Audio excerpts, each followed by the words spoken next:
디모데후서 2장 1절에서부터 7절 말씀 교독하겠습니다. 1절 말씀. 내 아들아, 그러므로 너는 그리스도 예수 안에 있는 은혜 가운데서 강하고 또 내가 많은 증인 앞에서 내게 들은 바를 충성된 사람들에게 부탁하라. 그들이 또 다른 사람들을 가르칠 수 있으리라. 너는 그리스도 예수의 좋은 병사로 나와 함께 고난을 받으라. 병사로 복무하는 자는 자기 생활에 얽매이는 자가 하나도 없나니 이는 병사로 모집한 자를 기쁘게 하려 함이라. 경계하는 자가 법대로 경계하지 아니하면 승리자의 관을 얻지 못할 것이며 수고하는 농부가 곡식을 먼저 받는 것이 마땅하니라. 7절 말씀 다 같이. 내가 말하는 것을 생각해보라. 주께서 범사에 내게 총명을 주시리라. 아멘. 본문 말씀에서 사도 바울은 믿음의 아들인 디모데에게 그리스도의 군사로서 사명을 다할 것을 말씀하고 있습니다. 여러분들은 어떤지 모르지만 저는 군인들을 좋아합니다. 넘넘하고 씩씩한 사관 생도들을 보면 사위 삼고 싶은 생각이 듭니다. 군인들의 절도 있는 생활, 시원시원하고 분명한 태도가 무엇보다도 마음에 듭니다. 그러나 무엇보다도 군인은 나라를 위해서 자신의 생명을 바치는 사람들입니다. 그렇기 때문에 더욱 군인들을 신뢰하는 것이 아니겠습니까? 성경에도 많은 군사들이 나옵니다. 훌륭한 신앙인을 나타낼 때 흔히 군사들을 내세웁니다. 그 중에서도 마태복음 8장 5절에서 13절에 나오는 백부장은 예수님께서도 그 믿음을 칭찬한 사람입니다. 백부장의 하인이 중풍병으로 괴로워하고 있었습니다. 예수님께서 가서 고쳐주겠다고 했습니다. 백부장이 말했습니다. 다만 말씀으로만 하옵소서. 그러면 내 하인이 낫겠사옵나이다 라고 했습니다. 백부장이 하는 말을 보십시오. 저도 남의 아래에 있는 사람입니다. 또한 저도 부하가 있습니다. 이 부하들을 가라 하면 가고 저 부하 보고 오라 하면 옵니다. 종이 있어서 종대로 이것을 하라 하면 합니다. 라고 했을 때 예수님께서 말씀하셨습니다. 내가 너희에게 이르노니 이스라엘 중에서 아무에게도 이만한 믿음을 만나보지 못하였노라 라고 백부장의 믿음을 칭찬하셨습니다. 주님께서 칭찬하셨습니다. 예수님께서는 이와 같이 말씀에 절대적으로 순종하는 믿음을 칭찬하셨습니다. 이스라엘 백성들이 광야에서 인구조사를 했습니다. 하나님께서 모세에게 지시하였기 때문입니다. 민수기 1장 3절 말씀. 이스라엘 중 20세 이상으로 싸움에 나갈 만한 모든 자를 너와 아론은 그 진영별로 계수하되. 그렇습니다. 하나님께서 싸움에 나갈 만한 자를 계수하라고 했습니다. 군대를 계수하라고 했습니다. 하나님의 백성인 이스라엘 백성에게 의미 있는 숫자는, 인구조사의 숫자는 무엇이겠습니까? 자신의 몸을 바쳐서 싸울 만한 사람들이 얼마나 됐냐 하는 것이었습니다. 그때 계수된 자의 총 숫자가 60만 3,550명이었다고 했습니다. 즉 다시 말하자면 이스라엘의 광야 교회의 힘은 60만의 군대에 있었습니다. 몸을 바쳐 싸울 만한 사람들의 숫자 60만에 있었습니다. 광야에서 행진할 때에도 군대를 중심으로 각 지파가 배치되었습니다. 그렇습니다. 우리가 이 세상에 살면서 신앙생활하는 것이 바로 이스라엘 백성들의 광야에서 행진하여 나간 것과 같습니다. 그러므로 우리는 그리스도의 군사로서 살아가는 것입니다. 우리의 전쟁은 영적 전쟁입니다. 사도 바울은 믿음의 아들인 디모데에게 오늘 우리가 읽은 본문 말씀 가운데서 그리스도의 군사로서 마땅히 할 바를 가르치고 있습니다. 칼을 들고 싸우는 군대가 아닙니다. 하나님의 교회를 위해서, 하나님 나라의 확장을 위해서 싸우는 영적 전쟁을 하는 군사입니다. 사도 바울은 본문 말씀 1절, 2절에서 그리스도의 군사로서 기본 자세를 이야기하고 있습니다. 디모데후서 2장 1절 말씀. 내 아들아, 그러므로 너는 그리스도 예수 안에 있는 은혜 가운데서 강하고. 먼저 사도 바울은 믿음의 아들인 디모데에게 그리스도의 군사로서 강할 것을 부탁하고 있습니다. 당연한 말이 아닙니까? 군사로서 일하는 사람이 강하지 않고서야 어떻게 싸우겠습니까? 우리가 그리스도의 군사라면 각자 자신이 강한 그리스도의 군사가 되도록 스스로 훈련해야 되겠습니다. 그런데 우리가 그리스도의 군사로서 어떻게 강해질 수 있습니까? 육체적인 운동을 의미하는 것이 아니라 우리가 그리스도의 은혜를 깊이 경험할 때 우리는 그리스도의 강한 군사가 될 수 있습니다. 왜냐하면 그리스도 예수 안에 있는 은혜 가운데서 강하고라고 했습니다.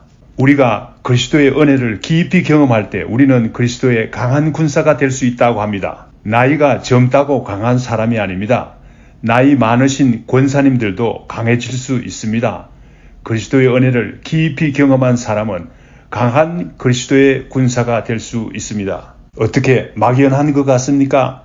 여러분들이 영적으로 강해질 수 있는 자세한 방법을 드리겠습니다. 그리스도의 군사로서 완전 무장을 하려면 어떻게 해야 되겠습니까? 에베소 6장 10절 말씀에 나타나고 있습니다.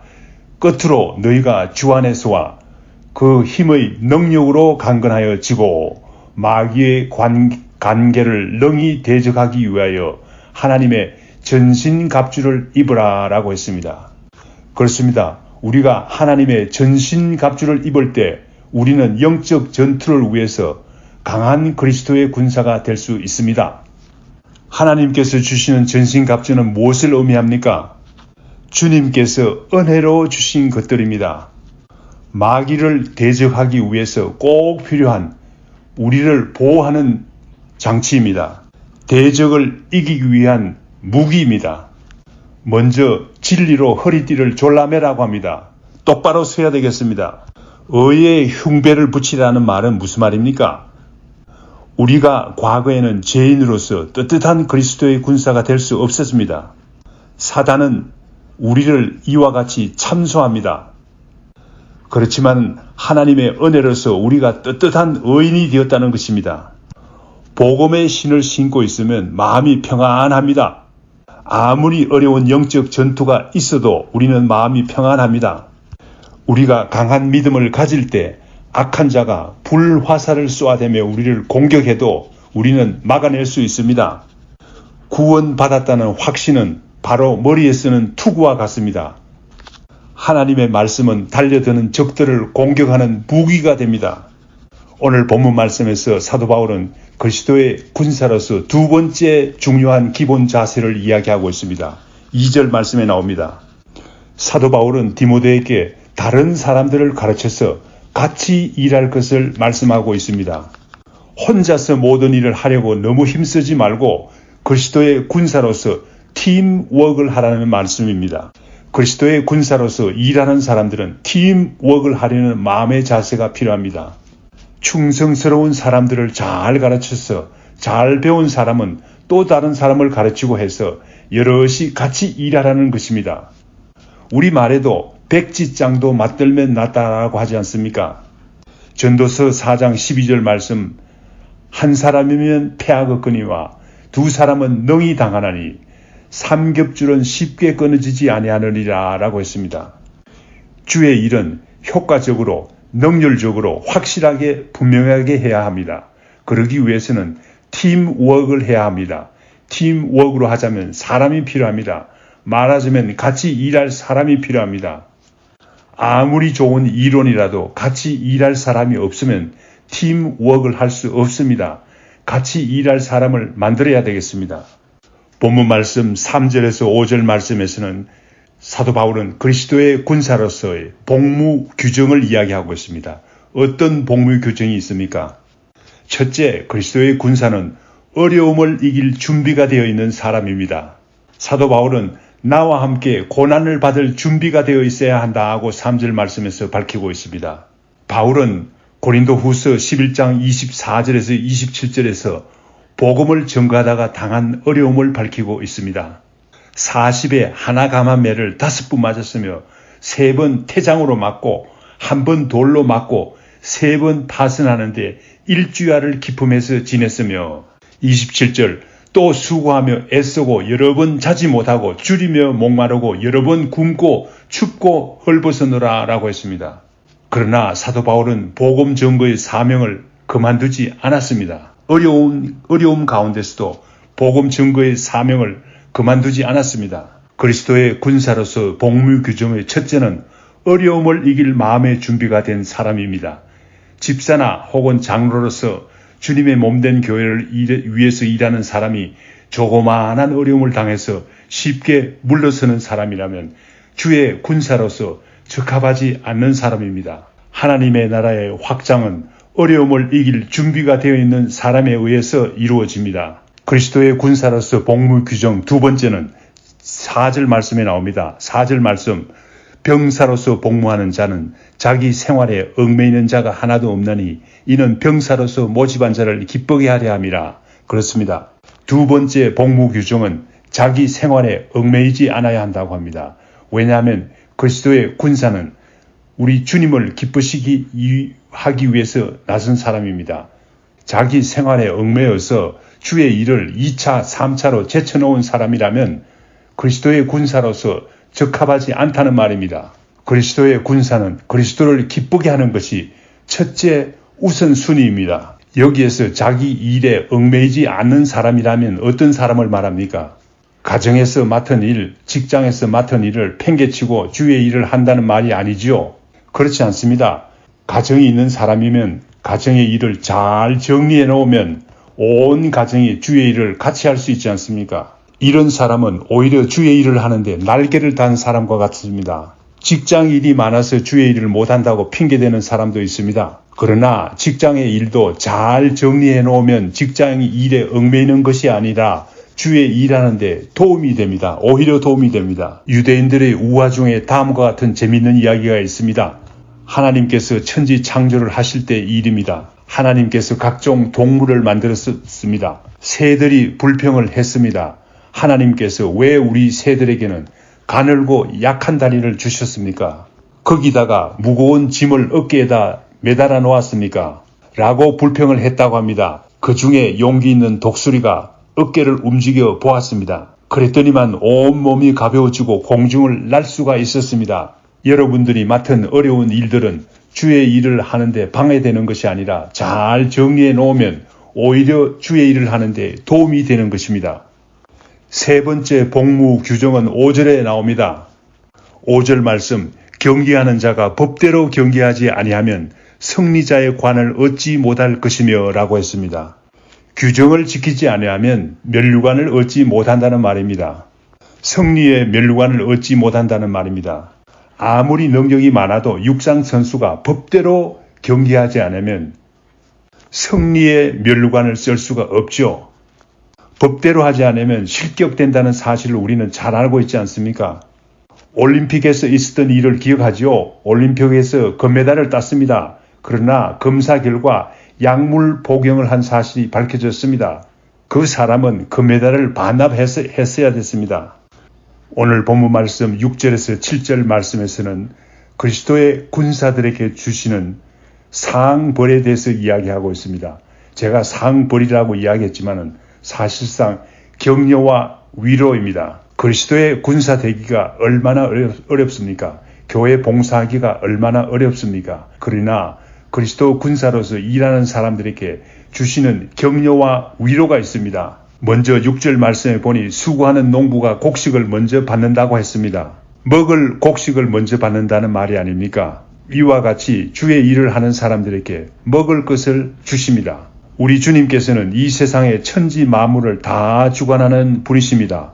무엇 때문에 주의 일꾼들에게 수고비를 주지 않겠습니까?